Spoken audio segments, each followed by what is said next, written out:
Yo, what's up mga Lodi? Handa na ba ang lahat sa ating panibagong kwento dito sa Piuduran Albay? Woo!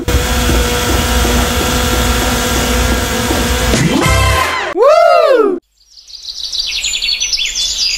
Ang Piuduran Albay ay matatagpuan sa kanlurang baybayin ng Albay.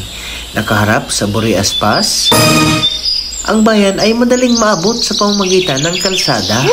Ito yung tinatawag na Ligaw-Piuduran Road. Pero kung tatahakin mo naman sa pamamagitan ng dagat, dadaan ka dito sa Panganiran Bay. Ang bayan ng Piuduran sa Albay ay mayaman sa kasaysayan. Meron itong 33 barangay.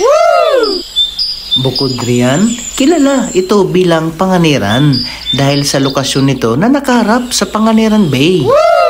Nang dahil sa yaman ng likas na yaman sa baybayin, lalo na ang mga puno ng maruk-baruk, naging kilala ang lugar bilang maruk-baruk. Alam niyo ba mga Lodi, noong unang panahon, ang mga barangay na sakop ng Piuduran ay bahagi ng mga bayan ng Ginubatan, Ligaw at Hubilyar. Noong 1928, sinimulan ni na Don Hilario Peñaflor at Prisciliano Orcial ang pagsisikap na gawing hiwalay ang bayan, ang Malakbalak. Ngunit hindi ito natuloy dahil binigyan ng prioridad ni Congressman Pedro Sabedo ang pagtatayo ng isang pambansang kalsada na ngayon kung tawaging kilala Piuduran Road. Bagamat pagkatapos ng ikalawang digmaang pandaigdig, nagpetisyon si Kapitan Feliciano Orcial, isang sundalong gerilya na noon ay konsehal sa Ginubatan. Nakiusap siya kay Representative Marcial Oranyola na gawing hiwalay ang bayan ng Malakbalak.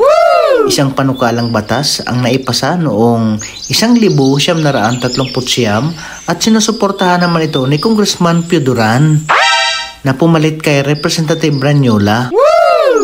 Bagamat naging batas ang House Bill number 535 na kilala bilang Republic Act number 3817 na nagtatag sa bayan ng Piuduran sa lalawigan ng Albay. Alam niyo ba mga Lodi kung saan nagmula ang pangalan ng Piuduran at hinango ito sa lalawigan? Ang bayan ng Piuduran ay hinango sa pangalan ni Representative Piuduran.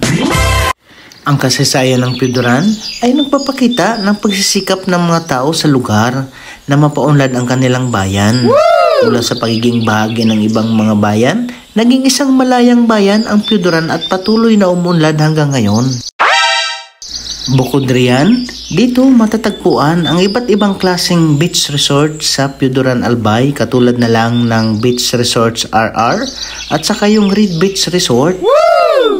Kung gusto nyo naman ng mga hiking trails, andito matatagpuan yung Buhawi Hills, perpekto para sa mga mahilig mag-trekking at magandang tanawin, nakaka-interact sa mga locals. Andito rin ang Bulalakaw Hills at Cave na isang natuklasang cave sa lugar na ito.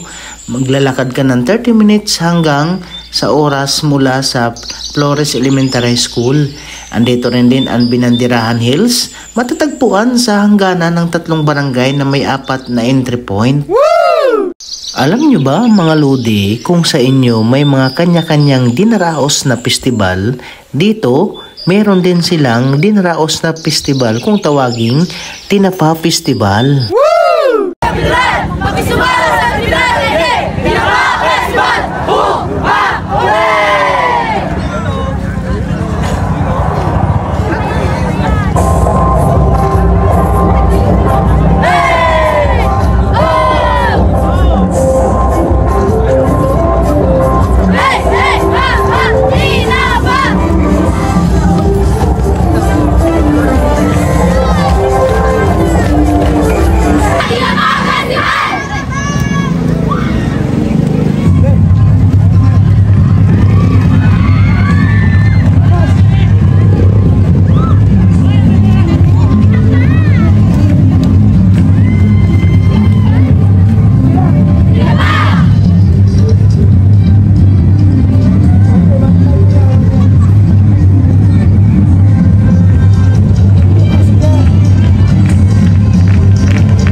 Panibagong kwento na naman ang naidulot natin dito sa ating vlog dito sa Pudoran Albay.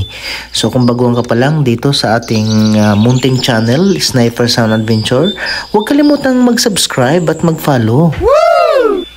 Thanks for watching mga lodi.